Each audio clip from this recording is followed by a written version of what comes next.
Hello coin collectors out there. Welcome back to the Big D Coins channel. What we've got in front of us here today are some 1974 pennies that you most certainly have seen before, but you might not have even realized that there are two different varieties. So up top we have the large date. So we've got 1974 Philadelphia, Denver, and San Francisco mint.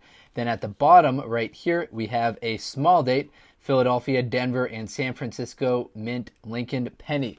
Now the mintages on these are relatively high and they don't differentiate between the small date and the large date, but both of them seem to be rather common. But unless you knew that there are some small date and large date varieties, you wouldn't know to look for them. So very cool difference right here. And I'll zoom in on each of these coins a little bit later, but thought it'd be cool to have them all in the same shot right here. Now, as you can see, these coins are in great condition. I actually purchased them on eBay. So they came in these little folders right here, 1974 D small date, S small date.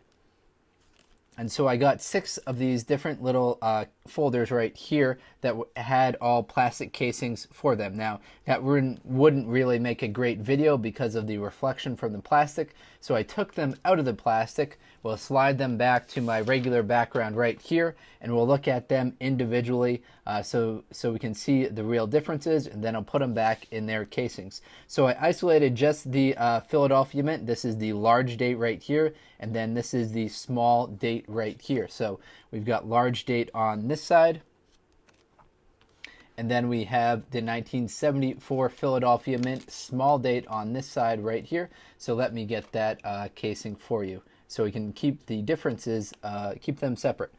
All right. So we've got the large date on the left, the small date on the right, and we'll put them kind of side by side and then zoom in on them. And I'll get you a little bit of information, but I'll let you look at them side by side while I read you some details on this specific coin. So at the beginning of 1974, the master die used was the large date type 1 die. So the large dates are also known as the type 1. This was not the same master die used in 1973. So 1974, at the beginning of the year, a brand new master die was used. And this info comes to you from lincolncentralresource.com/small dates/1974. All right, so the mint created this new master die in 1974, perhaps in anticipation of a metal change. So we talked about that in one of my separate videos about the possibility of a 1974 aluminum cent. So they made some 1974 aluminum cents, gave them to Congress to look at, and then ultimately destroyed all of them, or what they thought was all of them, but about 10 of them have escaped. So maybe they changed the master die in anticipation of the small date. No one really knows. The mint decided midway through production, though, to create a new master die. The second master die was the small date. So about halfway through the year, they switched from the large date to the small date master die. The small date dies have a lower relief with slightly less detail. The mint has changed obverse master dies in 1916, which went down to less relief, 1917, plus the initials of VDB, and as well as 1969.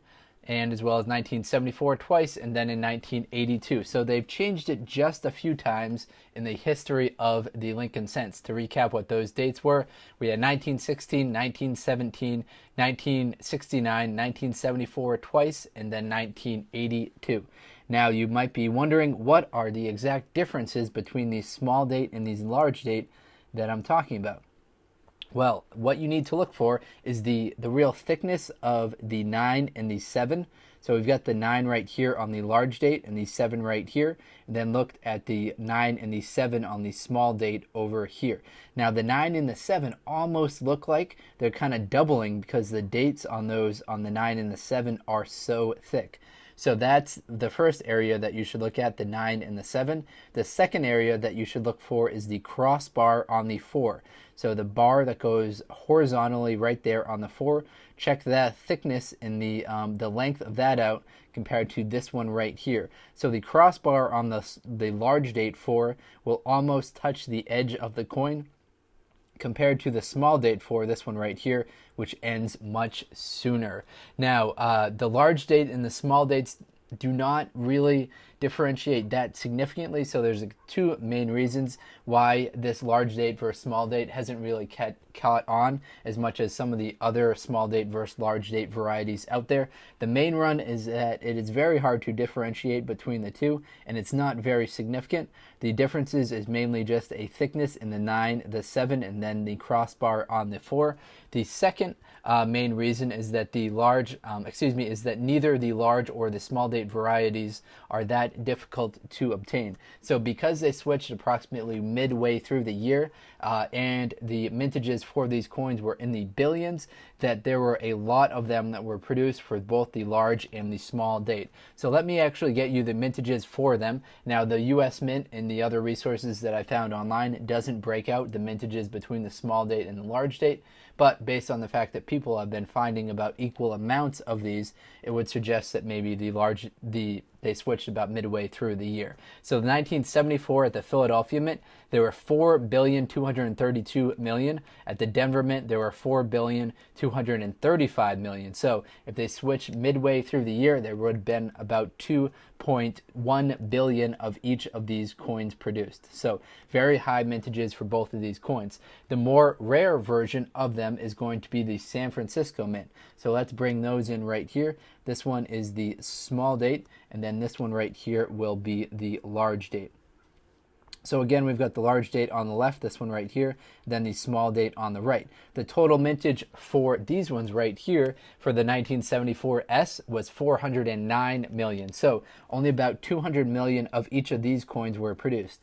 Now, when you compare that to some of the other more recent videos I've done, like the 1909 VDB cent, 200 million seems like quite a lot, but the 1909 VDB cent, that's in just the under 100 million mark. So these ones right here, there were about 200 million each of the 1974S versus the 1974S large date versus small date. So hopefully you enjoyed this video. If you are into coin collecting, please do check out some of the other videos on this channel.